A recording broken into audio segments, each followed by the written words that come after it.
নমস্কাৰ, মই ৰফিকুল ইছলাম। আজি এছৰ উচ্চাৰণ, এছৰ চাউণ্ড, আমি এছৰ চাউণ্ড ক'ত কেনেদৰে হয় সেই বিষয়ে আজি এই ভিডিঅ'টো লৈ আহিলোঁ, কিয়নো এজনে কমেণ্ট কৰিছিলে যে এছৰ বিষয়ে এটা ভিডিঅ' বনাবলৈ। গতিকে ভিডিঅ'টো আৰম্ভ কৰোঁ আৰু তোমালোকেও স্কিপ নকৰাকৈ চাবা, তেতিয়াহ'লে ধুনীয়াকৈ বুজি পাবা। এতিয়া চোৱা, এছৰ পিছত যদি ৱাই থাকে তেতিয়াহ'লে এছৰ উচ্চাৰণ বৰ্গাত জ হয়। একচুৱেলি এইটো কিন্তু আমি বৰ্গাত জৰ দৰে চাউণ্ড বুলি কওঁ, কিন্তু এইটো বৰ্গাত জ, ৰিয়েল ডাইৰেক্টলি যিটো বৰ্গাত জ তেনেকুৱা দৰে কেতিয়াও এই এছৰ চাউণ্ড নহয়, বৰ্গাত জৰ দৰে নহয়। ইয়াৰ চাউণ্ডটো হ'ল তেনেকুৱা আহে, এনেকুৱা চাউণ্ডটো আহে, বুজি পাইছা? তাৰমানে এছৰ চাউণ্ড এইটো বৰ্গাত জ নহয়, এইটো এটা মানে তোমাৰ জীৱটো একদম আগত লগা দাঁতৰ লগত লগাই পেলাই এটা চাউণ্ড কৰিবা, তেতিয়াহ'লে সেই চাউণ্ডটো আহিব। হ'ল, তেতিয়াহ'লে এতিয়া ইয়াত গম পালা যে ইয়াত চোৱা যে বিজি,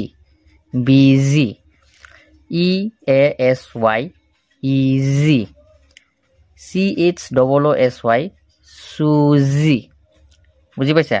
তাৰমানে ইয়াত আমি কি গম পালোঁ যে এছৰ পিছত ৱাই থাকিলে, যিটো আমি সচৰাচৰ বৰ্গাত জৰ দৰে চাউণ্ড বুলি কওঁ, তেনেদৰে চাউণ্ড কৰিব হ'ল। তথাপিও তোমালোকে চেষ্টা কৰিবা যে যি চাউণ্ডটো মই দিছোঁ তেনেকুৱা চাউণ্ডটো ওলাবলৈ। ডাইৰেক্টলি বৰ্গাত জ ইজি এনেকুৱা নক'বা, যেনেকুৱা ইজি, বিজি, বুজি পাইছা? এনেকুৱা। তাৰপিছত চোৱা, এইটো আমি হেজ বুলি কওঁ, হেজ নহয়, হেজ, ৱাজ, ইজ, হিজ, এনেকুৱা। হ'ল, তাৰমানে চাউণ্ডটো এনেকুৱা আহিব। তেতিয়াহ'লে আমি এতিয়া ইয়াত চোৱা যে এছৰ পিছত যদি ৱাই থাকে তেতিয়াহ'লেও এছ বৰ্গাত জ দৰে হ'ব, আৰু যদি এৰ পিছত যদি আকৌ এছ থাকে তেতিয়াও এছৰ চাউণ্ড, এৰ পিছত যদি এছ থাকে তেতিয়াও এছৰ চাউণ্ড কি হ'ব, মানে বৰ্গাত জ। তোমালোকে চেষ্টা কৰিবা সেই চাউণ্ড তেনেদৰে চাউণ্ডটো ওলাবলৈ। এতিয়া চোৱা, ইয়াত চোৱা GOES, গোজ, DOES, ডাজ, বুজি পাইছা? ইয়াত চোৱা, ইয়াৰ পৰা আমি কি গম পালোঁ যে ইয়াৰ পৰা আমি এটা ৱৰ্ড লৈহে মই প্ৰমাণ সহ দেখুৱাই দি আছোঁ। তোমালোকে অকণ চেষ্টা কৰিবা যে এটা ৱৰ্ড দেখুৱালে ইয়াৰ পৰা হাজাৰ ৱৰ্ড তোমালোকে গম পাবা যে এইটো এনেদৰে হয়। তাৰমানে ইয়াৰ পৰা এটাই বুজি পাবা যে মই দুটাহে উদাহৰণ দিছোঁ, তোমালোকে দুটা উদাহৰণ বুলি নহয়, এটা উদাহৰণ হ'লেও বহুতো ৱৰ্ড তোমালোকে শিকিব পাৰিবা। ইয়াত চোৱা, অ'ৰ পিছত যদি ই থাকে আৰু তাৰপিছত যদি এছ থাকে তেতিয়াহ'লেও মানে ই তাৰপিছত এছ তেনেকুৱা যদি থাকে তেতিয়াহ'লেও ইয়াত এছৰ চাউণ্ড বৰ্গাত জৰ দৰে হ'ব। হ'ল, এইখিনি বুজি পাইছা? এতিয়া চোৱা, যদি এছৰ পিছত যদি URE থাকে, এছৰ পিছত URE থাকিলেও এছৰ চাউণ্ড বৰ্গাত জৰ দৰে হ'ব। যেনেকুৱা প্লেজাৰ, মেজাৰ, হ'ল, প্লেজাৰ, মেজাৰ, হ'ল। তেতিয়াহ'লে আমি প্লেজাৰ, মেজাৰ, হ'ল। তেতিয়াহ'লে ইয়াৰ পৰা আমি কি গম পালোঁ যে এছৰ পিছত যদি URE থাকে তেতিয়াও এছৰ চাউণ্ড কি হয়, বৰ্গাত জৰ দৰে হয়। কিন্তু বৰ্গাত জ নহয় আকৌ, এইটো চাউণ্ডটো যেতিয়া জিভাটো দাঁতত লগাই এটা তোমালোকে চাউণ্ড কৰিব, তেতিয়াহ'লে চাউণ্ডটো ওলাই আহিব, একেবাৰে সহজে ওলাই আহিব। হ'ল, এতিয়া চোৱা, যদি ৱাইৰ পিছত যদি এছ থাকে, ৱাইৰ পিছত এছ থাকিলেও এছ বৰ্গাত জৰ দৰে হ'ব। যেনেকুৱা টয়জ, বয়জ, অলৱেজ, হ'ল, টয়জ, বয়জ, অলৱেজ।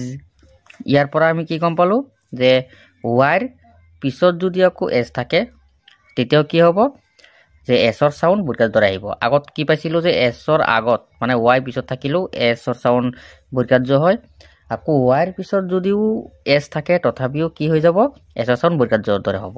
হ'ল, ইয়াত চোৱা, আকৌ যদি IEৰ পিছত যদি এছ থাকে, IEৰ পিছত যদি এছ থাকে তেতিয়াও এছৰ চাউণ্ড বৰ্গাত জৰ দৰে হ'ব। এনেকুৱা ষ্ট'ৰিজ, লাইজ, ষ্ট'ৰিজ, লাইজ, হ'ল।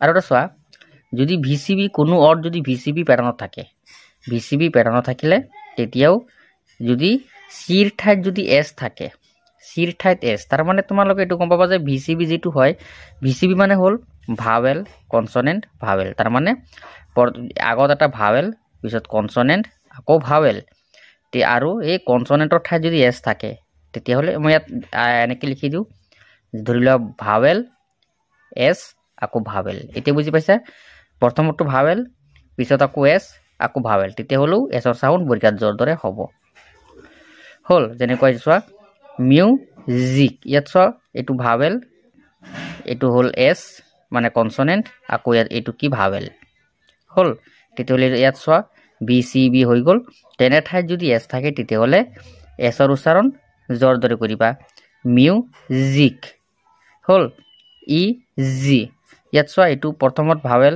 আকৌ কনসনেন্ট আকৌ ভাৱেল তাৰ মানে এইটো V C B E G নোজ নোজ বিজি হল ইয়াত চব প্ৰত্যেকটোতে ভাৱেল কনসনেন্ট ভাৱেল দৰে আছে মানে ভিচিবি প্যাটাৰ্ণ থাকিলেও যদি সিৰ ঠাইত যদি এছ থাকে তাৰ মানে কনসনেন্টৰ ঠাইত যদি এছ থাকে তেতিয়াহ'লেও এছৰ সাউন্ড বৰ্গাত জৰ দৰে হ'ব এইখিনি বুজি পাইছা এতিয়া চোৱা এছৰ লগত যদি এইচ থাকে এছৰ লগত যদি এইচ থাকে তেতিয়া হ'লে কিন্তু আকৌ এছৰ সাউন্ড স্বৰ দৰে ওলাব হল এইটো হল তালিবিয়াহৰ লগত আব্ব যোগ হলে তেনেকুৱা লিখে তালিবিয়াহ সবায়াব স মানে সাউন্ডটো হ নহয় স বুলি আমি সাউন্ড কৰো ইয়াত চোৱা যেনেকুৱা ক্যাশ ডিশ ফিশ ডিশ হল ডিশ দুটা লিখি দিলো বাৰু একো নাই ক্যাশ ডিশ ফিশ হল তাৰ মানে এছ ইজ একেলগে থাকিলে স্বৰ দৰে সাউন্ড আহে কিন্তু আৰু আছে তেনেকুৱা কিছুমান সাউন্ড যেনেকুৱা এছৰ সাউন্ড খালি আজি মই